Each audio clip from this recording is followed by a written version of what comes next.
aqui são as ruínas da cidade de Davi. Mas também uma história que tem para frente. Nós vimos lá um museu que falava da história de Israel atual. Mas agora nós viajamos no tempo Back to the Future. Nós estamos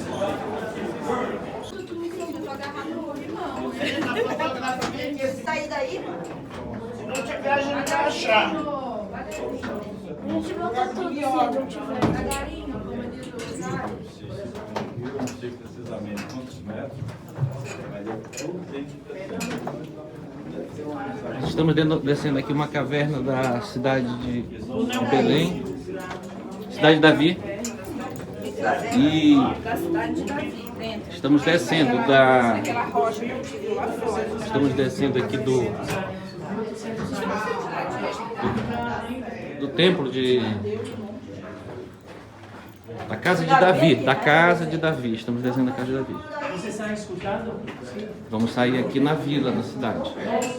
4.000 anos, mais de 4.000 anos, esse mundo continua intacto, original, e eu acredito que quem passa por aqui vive uma experiência sem igual.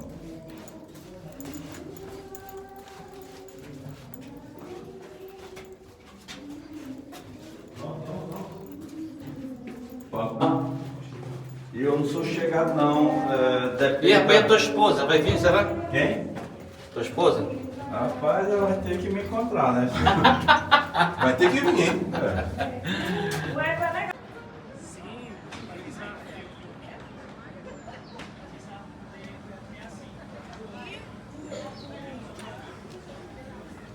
O Edson tá lá com ele.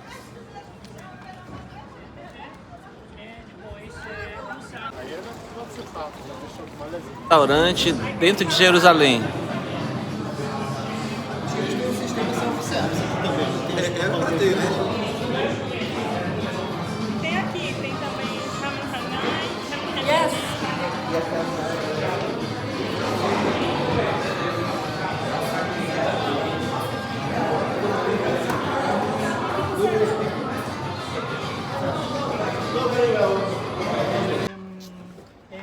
Robinson, certo? Nós conhecemos lá sobre o arqueólogo Robinson, que era um amigo de Sião, ok? Robinson, o arqueólogo Robinson, achou isso que nós estamos olhando aqui agora. Olha só, gente, olha só. Temos umas escadas aqui, muito altas. São as escadarias do templo de Jerusalém. Aqui as paredes reconstruídas, mas aqui ainda tem resquício da escadaria original do segundo templo, que é esse pedaço aqui, ó. Cuidado aí, filho. Isso. Jesus fez alguma coisa aqui?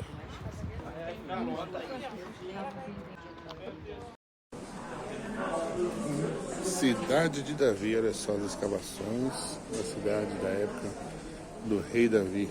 Fica um pouco mais para baixo da esplanada do templo, né, onde foi o templo de Salomão, né, nós estamos bem ao lado, né, é a cidade ainda mais velha que a cidade velha de Jerusalém.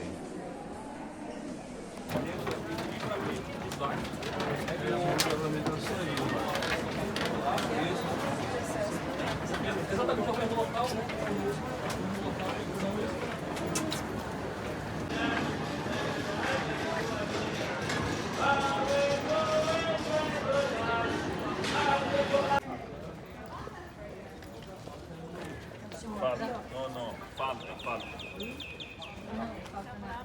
Daily, this dress is open. Don't take up.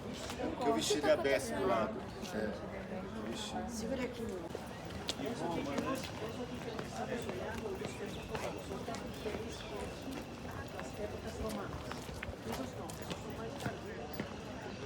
Aqui é a plataforma do templo. Nós estamos aqui na plataforma do templo de Israel. Aqui nós temos aqui a mesquita aqui atrás e deste lado daqui. Domo da Rocha. Então, tem toda essa área, todos os policiais, religiosos, todas as pessoas turistas participando. É assim, essa festa do Ramadã. Muita gente, mais Aqui, ó, bem aqui. farinha, vem cá. Mas é assim, olha só. São 30 dias de festa sem comer, todo dia, solamente, só por a noite. Só por a noite, se conhece como Ramadã.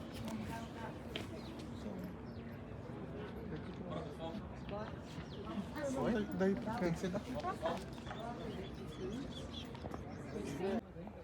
Sim, mas só pelo fato dele vir a Jerusalém, quando ele vem a Israel, ele vem aqui dizer que é o memorial do Holocausto. E quem se diga pelo presidente. Aqui é um portão da entrada do templo. Está fechada hoje. Hoje tem uma mesquita no mesmo lugar do portão, impedindo a entrada.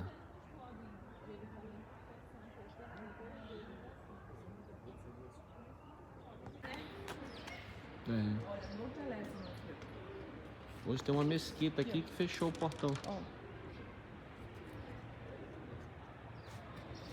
Se adiantava, Tanque de Betesda. Entrava primeiro as águas do Betesda, ok? Mas Jesus passou por um lugar e sanou ele.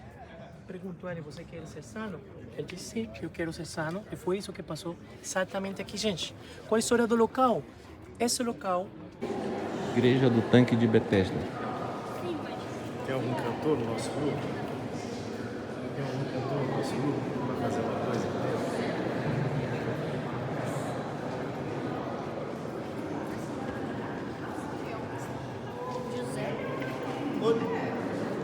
Temos aqui uma igreja que comemora o que aconteceu. Olha só, no arco, na parte superior do arco da igreja tem espinas. Vocês olham? Dá uma olhada? Espinhas lá, ok? Até lá. Lamentavelmente temos agora uma mesa, mas no local interior tem uma cultura.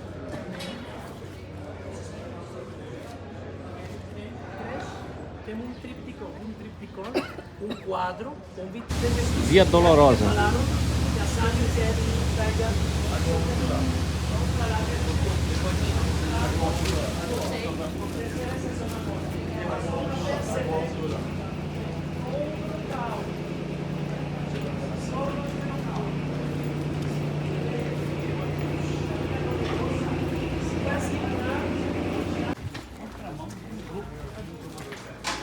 Via Dolorosa.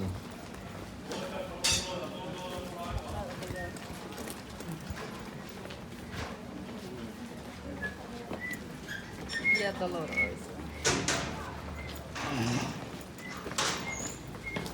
Vamos lá, vamos lá. Cidade de Belém, onde Jesus nasceu.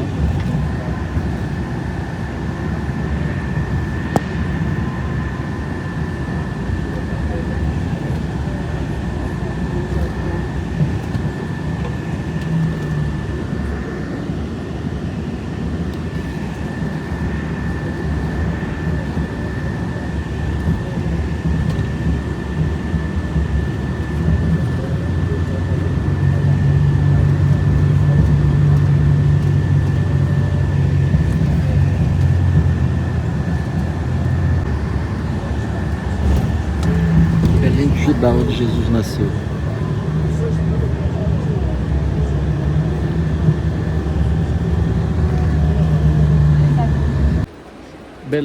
Belém de Judá, onde Jesus nasceu, e aqui é o Campo dos Pastores. Estamos entrando. 6 por 20, Chalinas. E também foi onde apareceu a estrela que guiou. Campo de Boaz, e onde os pastores tiveram a revelação de que Jesus tinha nascido. A essa cidade onde nós estamos, o livro de Ruth. Por que Ruth é um livro simbólico? A gente vai dar uma olhadinha daqui a pouco em Mateus capítulo 1, e a gente vai ver que Ruth, ela mesmo sendo moabita, ela entra na genealogia de Jesus. E de volta ela diz, não me chame mais de Noemi, mas me chamem de Amarga, de Mara. E a gente conhece uma história fantástica, né? de uma mulher que chegou aqui, estrangeira, que novamente fala sobre, eu acho, a vocação e o que Belém nos ensina na Bíblia. Nós temos uma mulher fora da promessa, que não merecia estar onde estava, mas ela foi abraçada pela promessa de Deus. E nós temos a história de Boaz e de Ruth. E aí, eu não vou ter tempo da gente contar a história toda, nós conhecemos. Mas olha só, lá no versículo 19, novamente Ruth capítulo 1. Então ambas foram e chegaram a Belém, Ruth e Noemi. Novamente nós temos aqui uma referência a Belém. Versículo 22. Assim voltou Noemi da terra de Moabe com Ruth, sua nora, a moabita, e chegaram a Belém no princípio da cega da cevada. Então era época de colheita. Era uma época onde as pessoas estavam preparando a colheita. E aí nós temos mais uma referência no capítulo 2, versículo 4. Dê uma olhadinha aí, capítulo 2, versículo 4. Enquanto Ruth estava aqui pegando as sobras desses campos aqui, a Uida acabou de contar pra gente que a cidade era pequenininha, ficava aqui, ó, nesse vilarejo. Lembra que Nazaré, a gente falou que Nazaré na época de Jesus era uma cidade com 400 habitantes.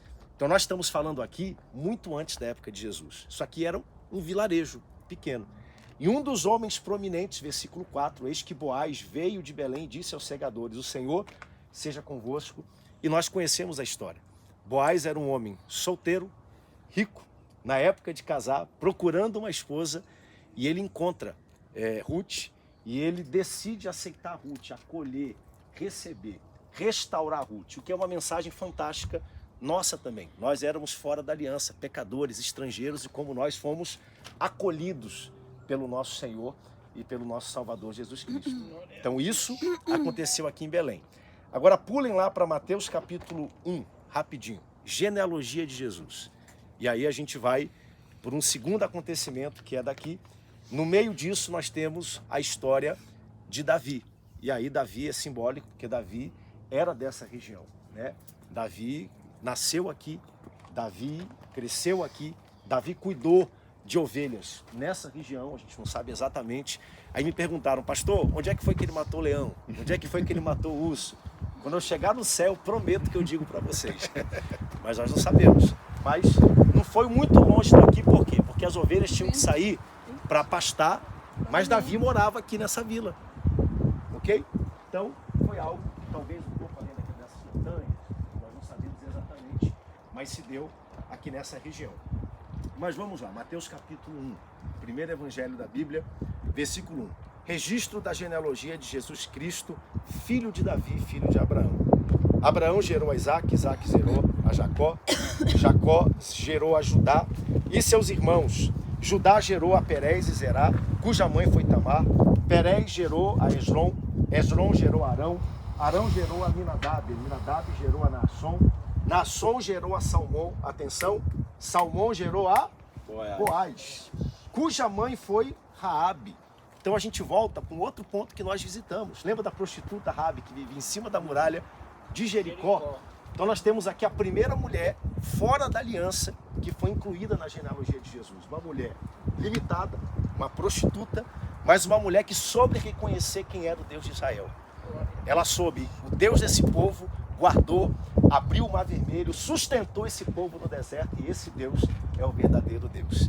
E porque ela teve essa revelação, ela conseguiu salvar a si e sua família, e ela entra aqui na genealogia de Jesus. Quem sabe, naquele momento lá que os israelitas passaram, a gente não sabe exatamente como se deu, mas Raabe conheceu alguém, ela viu alguém, e ela entra aqui na genealogia de Jesus.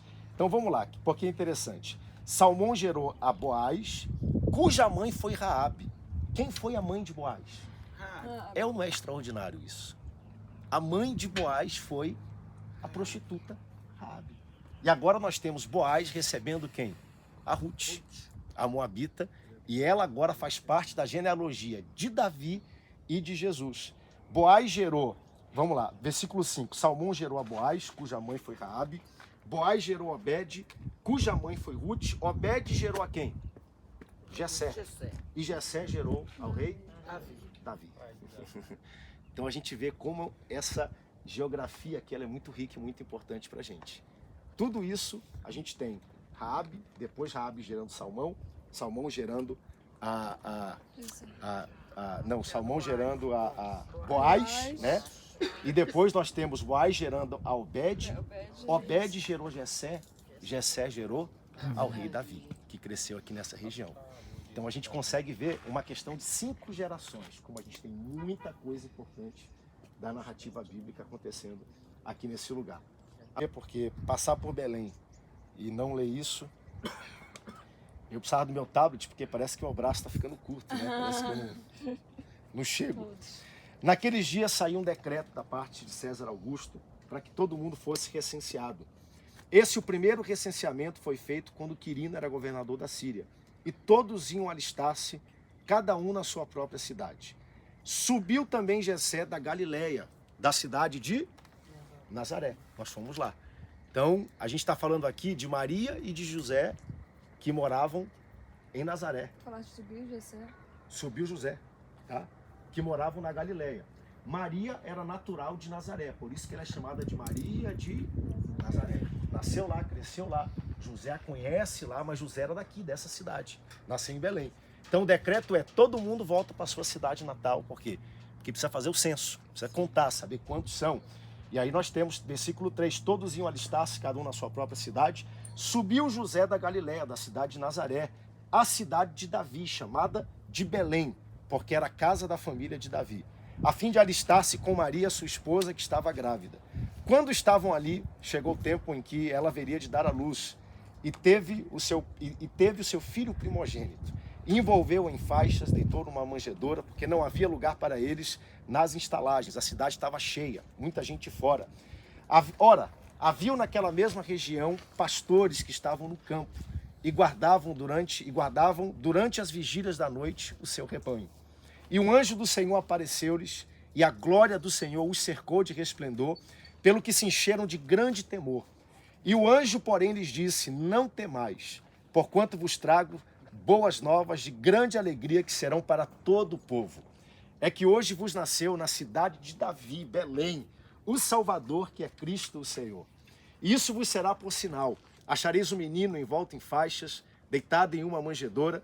Então, de repente, apareceu um anjo com grande multidão da milícia celestial, louvando a Deus e dizendo: glória a Deus nas maiores alturas, e paz na terra entre os homens de boa vontade. E logo os anjos se retiraram deles para o céu. E diziam os pastores uns aos outros: vamos, pois, até Belém, e vejamos isso que o Senhor nos deu a acontecer. Vire para quem está perto de você, diga para essa pessoa: vamos então até Belém e vejamos o que o Senhor nos deu a saber.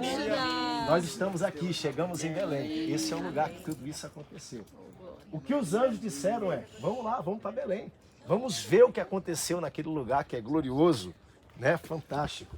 Versículo 16. Foram, pois, a toda pressa e acharam Maria, José e o menino deitado numa manjedoura.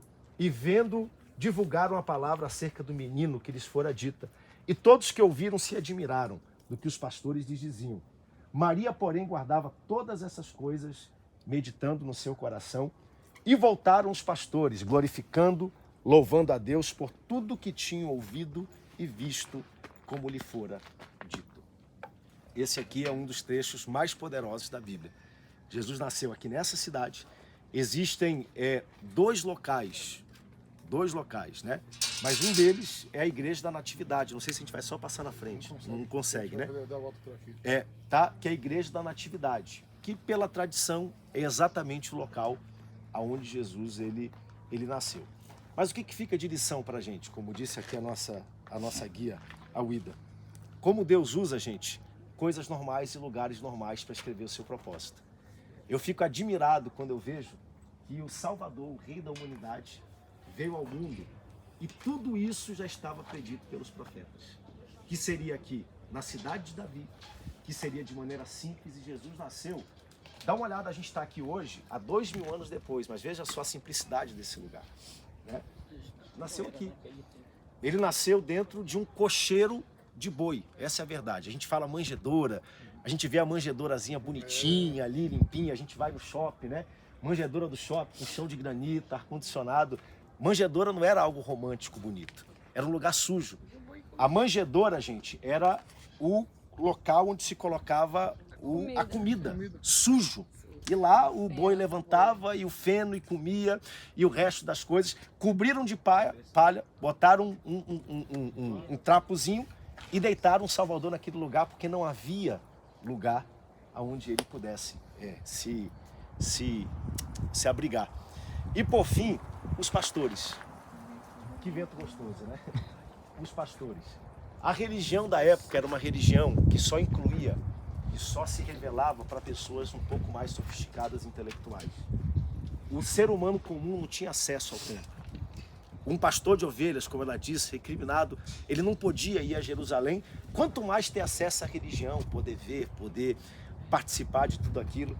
Mas Jesus, ele vem e ele inverte a lógica. Ele diz, olha, o que eu vou fazer para a humanidade é para todos aqueles que querem, principalmente pelos mais simples.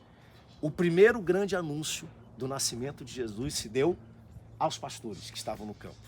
Estavam aqui na calada da noite, na noite escura, cuidando das ovelhas, quando de repente, dá para imaginar, aquela glória começa a brilhar no meio desse campo.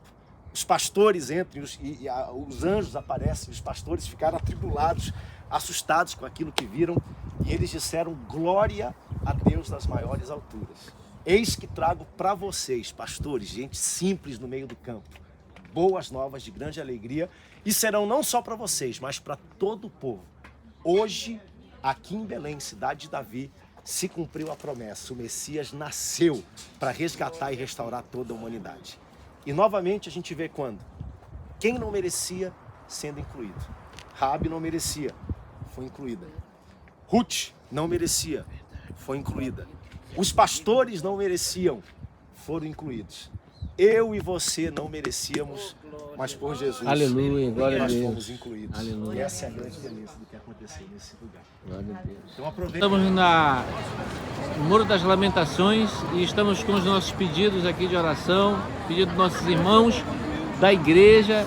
Então nós vamos aqui fazer uma divisão, cada pessoa leva uma quantidade para interceder, orar e colocar lá no muro. Vocês estão vendo lá na frente, no Muro das Lamentações, tá bem? Está todo o nosso grupo aqui empenhado para fazer esta oração neste momento tão importante da nossa igreja, orar pela nossa família, orar pelo nosso Brasil, pelo estado do Pará e pela nossa cidade. Deus abençoe. Entrada de Damasco, pelas muralhas da antiga Jerusalém.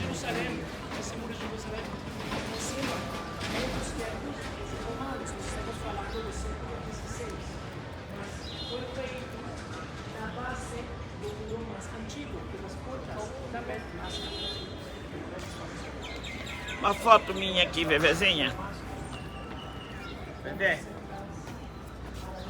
Foto de Damasco, porta de Damasco.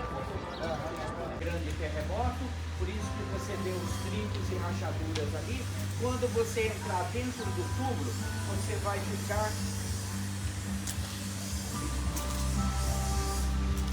Essa construção aqui que eu estou mostrando para vocês, que a área que eles tinham para preparar o corpo da pessoa, para chorar e lamentar. Em lugar de colocar os corpos das pessoas, eles usaram uma pedra de girar, lugar de colocar os corpos na parte direita, a boca do túmulo era bem mais baixa do que essa, trincos e rachaduras, como o terremoto que aconteceu quando Jesus ressuscitou.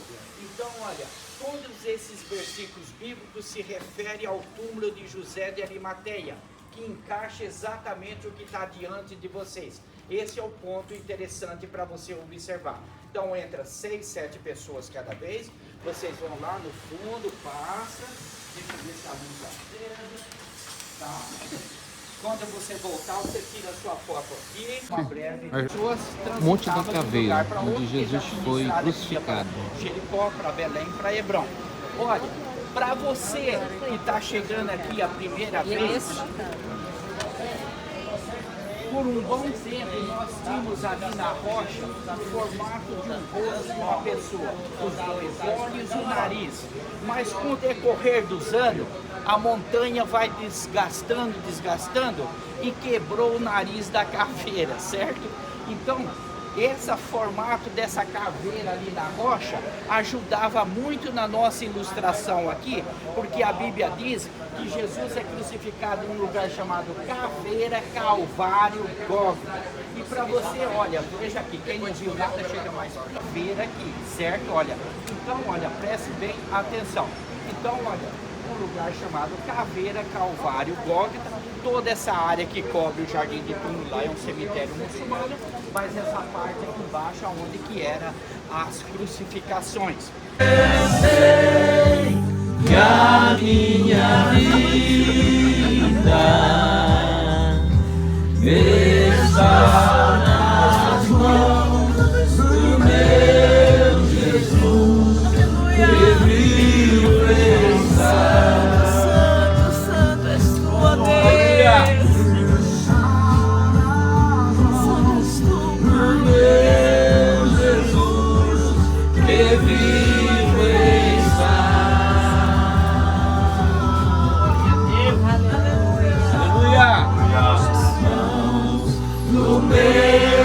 Jesus, que vivo está.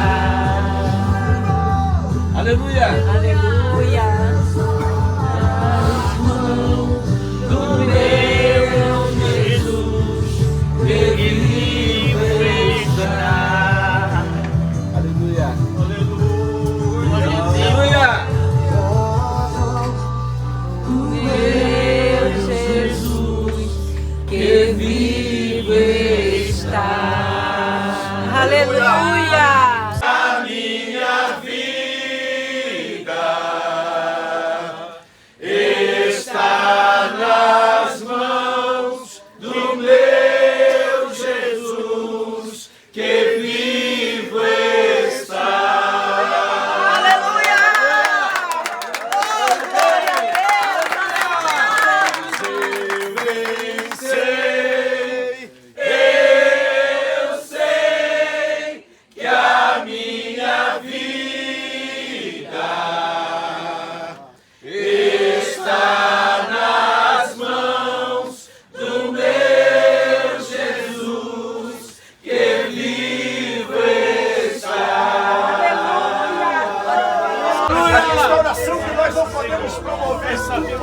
Agora, Senhor, por isso nós oramos, abençoamos nossa casa, abençoamos os casamentos, abençoamos as igrejas, Senhor Jesus, Aleluia! Sobre os nossos negócios, Senhor, sobre a nossa igreja em Belém do Pará, meu Pai, abençoamos as famílias de amor, Senhor, abençoamos as famílias, abençoamos os enfermos agora que estão nos hospitais, Senhor, oramos por todos que precisam de cura agora, começando por nós nesse lugar, vida em nome do Senhor Jesus, vida em nome do Senhor Jesus, vida em nome do Senhor Jesus, Pai, assim como o que aconteceu aqui surpreendeu o mundo, uma palavra que mudou a história, Ele não está mais aqui, mas ressuscitou, Senhor, aleluia, ressuscitou e Ele está vivo para acontecer. Essa é a certeza que impulsiona, que acelera a nossa fé. O bonito dessa terra é que nós vimos tudo que Jesus fez. Numa quinta-feira, gente, à noite, Jesus foi para o cenáculo, onde nós fomos lá. Lembra que nós cantamos no cenáculo? Fizemos uma festa. E lá ele instituiu algo sagrado, a Santa Ceia. Eu repito, Jesus ele fez muita coisa poderosa que ele não pediu que nós contássemos e lembrássemos. Mas ele instituiu a Santa Ceia, ele disse, façam isso em memória de mim. É o que nós vamos compartilhar hoje no lugar da ressurreição onde isso aconteceu. Depois disso, ele desceu e foi para o Getsemane, onde nós tivemos um momento fechado nosso. No Getsemane, as tochas chegaram de longe, aquela guarnição romana, Judas guiando aquela guarnição, e por 30 moedas de prata, Judas ele negou o nosso Salvador. Jesus foi preso, ele foi entregue a Pilatos, e nós fizemos ontem a Via Dolorosa, e nós tivemos o privilégio de andar, de palmilhar, de ver todas as paradas segundo a tradição. Alguém pode perguntar assim, pastor, foi o lugar exato? Não foi. Mas que interessa se foi o local exato ou não? O que interessa é que ele carregou a nossa cruz. Aleluia. O que interessa é que ele venceu a morte. O que interessa é que nesse lugar Deus nos deu vitória de todo o pecado que nós já cometemos e vamos cometer. Então, numa quinta-feira à noite ele é julgado, sexta de manhã cedinho, ele é entregue a Pilatos. Lembra do lugar da flagelação, onde nós fomos? Mais ou menos ali. Ele é entregue a Pilatos. E aí Pilatos julga Jesus pela primeira vez. E o julgamento de Jesus, de Pilatos, foi o julgamento mais correto que o mundo já produziu. Pilatos disse, nesse homem não há falta. Eu não encontro absolutamente nada dele que seja digno de crucificação. E ele envia Jesus a Herodes. Lá em Herodes, Jesus foi, arrancaram a barba dele. Bateram, cuspiram. Lá em Herodes colocaram, no julgamento de Herodes, uma coroa de espinho na sua cabeça.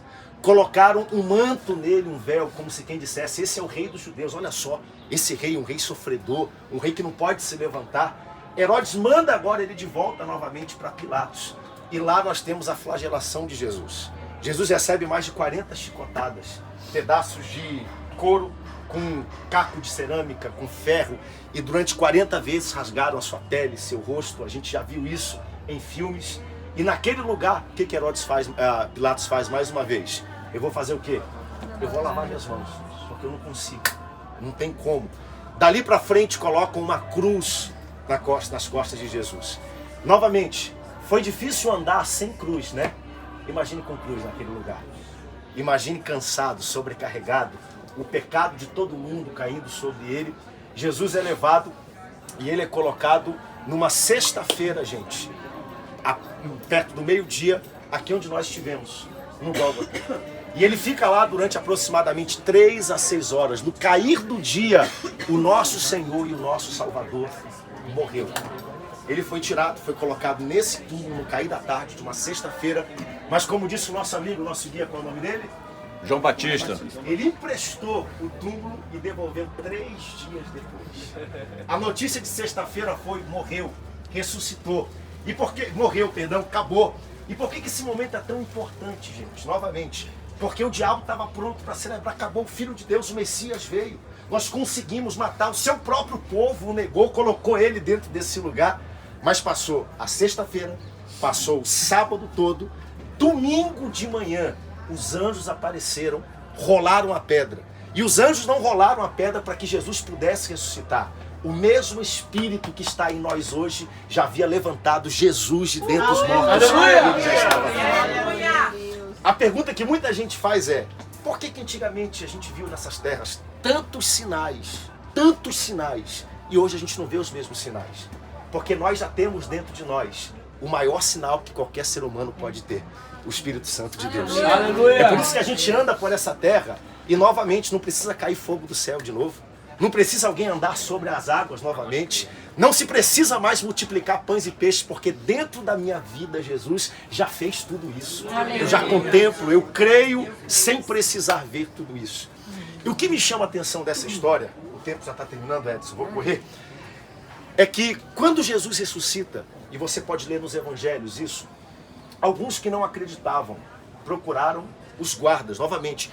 O túmulo foi colocado, isso é muito importante. Os romanos que governavam aquela época, eles selaram o túmulo e colocaram uma guarnição de vigia, de guarda, no túmulo de Jesus. Nós vimos o Isaac falar muita coisa e todo mundo guardou o que acontece com qualquer povo, qualquer nação que se levanta contra os romanos. O povo judeu se levantou contra os romanos em 64 depois de Cristo, destruíram o templo e vieram durante 5 anos da Galileia até o Mar Morto, aniquilando 1 milhão de judeus porque se levantaram contra o Império Romano. Ninguém tocava. E aí Jesus ressuscita, né? Aqueles soldados sabiam o que tinha acontecido, mas qual foi a proposta que foi feita para eles? Por alguns saduceus, fariseus, líderes daquela época que haviam. A Bíblia diz que eles deram muito o quê? Dinheiro. E disseram assim: olha, digam para as autoridades que os discípulos de Jesus vieram aqui à noite, amarraram vocês, prenderam vocês e rapturaram, levaram o corpo de Jesus embora. Pera lá, gente. Como é que discípulos daquela época, o máximo que podia fazer era Pedro, que lá no Getsêmani pegou uma espada, cortou a orelha de um soldado. Eles não tinham nenhum treinamento. Como é que discípulos, pescadores, gente simples, nós andamos nas cidades, nós vimos o ambiente, podiam derrubar uma guarnição romana? Segunda coisa, como é que um corpo morto pode inspirar alguém? Ele disse: derrubem esse templo e dentro de 3 dias esse templo vai ser restaurado. Ele disse: eu vou morrer, mas eu vou ressuscitar. Como é que alguém diz que vai fazer alguma coisa, não faz, e depois um corpo morto pode inspirar pessoas a morrerem pelo Evangelho, a servirem? Há um Pedro que dias antes negou Jesus, fugiu dele. Agora é o Pedro que se levanta no dia de Pentecostes para declarar as grandezas do Senhor. Como é que um Tomé, que quando Jesus apareceu, ele falou, amigo, eu estou vendo, mas eu preciso ver. Jesus falou, Tomé, bota a mão aqui, bota o dedo aqui, levanta aqui, toca aqui, dá uma olhadinha aqui para que você possa crer. Como é que esse Tomé saiu daqui, foi para a Índia, pregou o Evangelho? Ele foi morto, foi um mártir a golpe de picareta. Gente, de todos os 12 apóstolos, só um deles morreu morte natural.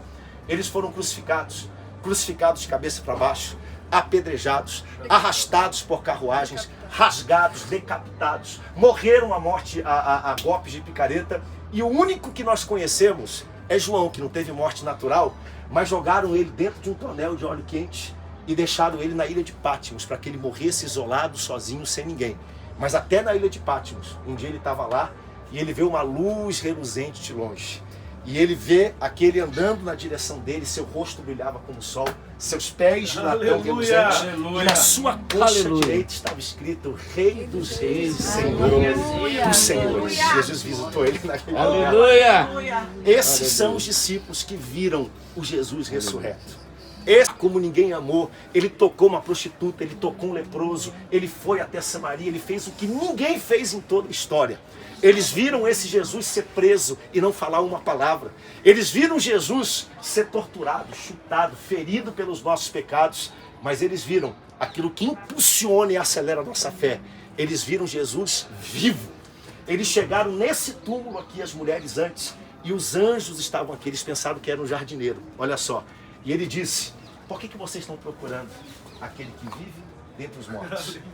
Ele não está mais aqui, mas ele ressuscitou. O que marca é que daí para frente o Evangelho cresce, se expande. E a gente volta para essa terra 2000 anos depois e a gente vê pessoas de toda raça, tribo, língua e nação vindo aqui adorar Jesus. A gente vê o que aconteceu aqui há 2000 anos atrás, a expressão que isso ganhou. E o que chama atenção para mim e para você é que depois de tudo isso, esses homens simples foram cheios do Espírito Santo. E nós estamos aqui hoje porque nós também somos cheios do Espírito Santo. Deixa eu terminar com uma parábola que contaram para Jesus uma vez. Os saduceus viviam nessa terra. Eles não criam em anjos, em seres angelicais e na ressurreição dos mortos. E uma vez eles queriam pegar Jesus. E disseram para Jesus, Senhor, faz de conta que um homem, né, tem uma esposa e esse homem morre. E ele tem 7 irmãos, igual a ele. Faz de conta. Vamos dizer que ele morre sem filhos. E a tradição judaica era, se um homem morria sem filhos, para que a geração dele continuasse, então o irmão mais novo após ele tinha que se casar com essa mulher, gerar filhos com ela, para que a linhagem dele pudesse continuar. E eles vão dizendo para Jesus, o irmão número 1 morre sem filhos, ela casa com o número 2. O número 2 morre sem filhos, ela casa com o número 3. E assim foi até o primeiro, segundo, terceiro, quarto, quinto. Quando chegou no sexto, acho que o sexto fez uma oração, né? Me livra, Senhor, tem alguma coisa errada aí. E disseram para Jesus, Jesus, o que tu farias nessa situação? 2 lições aqui. Jesus disse, olha, no céu, nesse corpo glorificado, nesse estado onde nós vamos viver, ninguém vai se dar e vai se receber em casamento. Mas esse não é o ponto principal dessa mensagem. O ponto principal é que os próprios fariseus e saduceus disseram, todo mundo vai morrer. Morreu o homem, morreu seus irmãos, em última instância morreu a mulher. Todos nós aqui, gente, um dia vamos morrer. E isso é fruto do nosso pecado, do pecado original cometido no Jardim do Éden. Alguém pode dizer assim, pastor, mas foi Adão e Eva que cometeram. A gente comete esse pecado todos os dias. A gente comete por ação, a gente comete por omissão. Todos nós fazemos a mesma coisa. E Jesus veio e nesse lugar ele nos livrou dessa maldição original que cairia sobre nós. Porque aqui ele venceu a morte, aqui ele venceu o pecado. E nós vamos um dia ressuscitar como ele ressuscitou. A Bíblia diz, não sejais ignorantes acerca daqueles que dormem. Da mesma forma, com o grito do arcanjo, o tocar da trombeta, os mortos em Cristo ressuscitarão primeiro. Um dia a trombeta vai tocar e o que aconteceu aqui nesse jardim vai nos fazer ressuscitar para viver com Jesus para todo sempre. E nós também vamos viver essa experiência. O Cordeiro que era apresentado todos os dias no templo, não precisa mais ser apresentado. No livro de Hebreus, o apóstolo Paulo diz, olha, o sangue de bodes, o sangue de cordeiro servia para a expiação de um pecado, de um dia, de uma estação, mas o sangue perfeito do nosso Senhor e Salvador Jesus Cristo nos purifica de todos os nossos pecados. Nós não precisamos mais sacrificar novamente. Tudo que nós precisamos agora é ser discípulos de Jesus, é andar com Ele, é viver com Ele, é aprender com Ele. E nós estamos aqui hoje cumprindo um ato que Ele nos ensinou. Vou pedir que você fique de pé comigo, rapidamente. Glória a Deus. Tomou o cálice. Beijo pra Juju. Zac, dá um tchauzinho pra Juju. Tchau.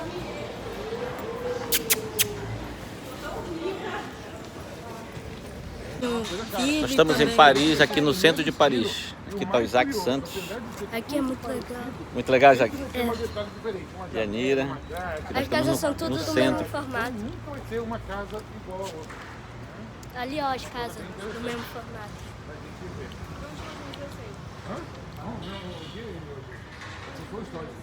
Isaac Santos.